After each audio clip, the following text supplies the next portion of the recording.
Hi, I'm Dr. Christine Hanlon from the University of Central Florida, here to talk to you about interpersonal messages, how we communicate interpersonally with other people, and how we think about those particular messages. So the first thing that we're going to talk about are some ways to think about how we structure our messages. This is based on the work of Spitzberg and Kupak, and they are both interpersonal scholars who focus on the dark side of communication. Okay, so they talk about what types of messages we're constantly sending each other and how to kind of categorize those messages and think about them a little bit more deeply, so to analyze those particular messages. So they say there are two big things to think about when we're looking at messages, thinking about the ethics of the message, so whether they are ethical or whether a message is unethical, and whether the message is appropriate or if it is inappropriate, right? Okay, so there are two different ways to think about messages, and then they categorize them from there.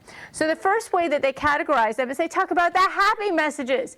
Yay! The messages that are both appropriate and ethical. And those are what we call our bright side messages. So messages that are both, yay, we'll make a little sound there, ethical and appropriate. This is the way that we want to, yes, check plus. This is the way that we want to have conversations, right? This is how we want to structure our messages. We want to have good relationships, bright side messages. This is a good thing. So bright side is happy, happy, happy. Then we have kind of the not so happy. We have the variations of not so happy. We have the messages that are ethical, but also inappropriate, right? Oh, that's not good. Those are what they consider the hard side messages. So hard side messages are ethical, yay, but they are inappropriate, right? Not a good thing. That is a hard side message.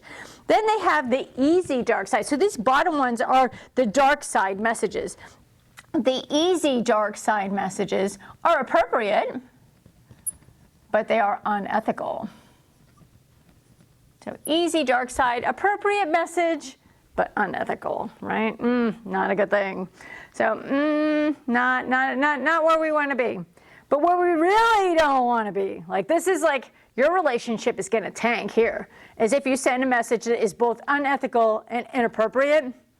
Things are going wrong. You're going into a major downward spiral. This is not a good thing.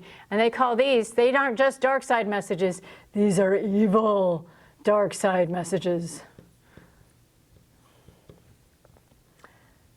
And you can categorize a lot of messages using this system. So as you're analyzing how somebody's communicating with you or how you're communicating with somebody else, think about how would you categorize the messages that you're sending and receiving, right? And think about how that is affecting your relationship.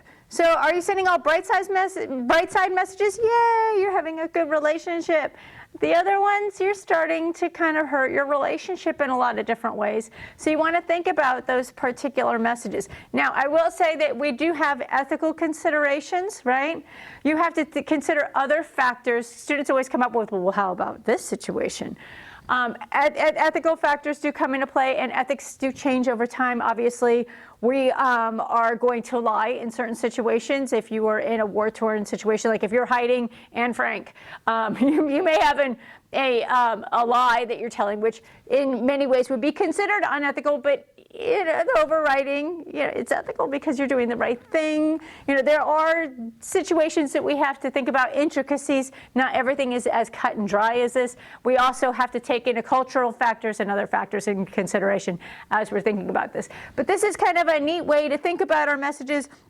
As you're sending messages, as you're receiving messages in your interpersonal relationships, start to think about and categorize and think about how the individual messages are affecting your overall relationships with people. And hopefully this will help you to become a better communicator, and it will improve your relationships.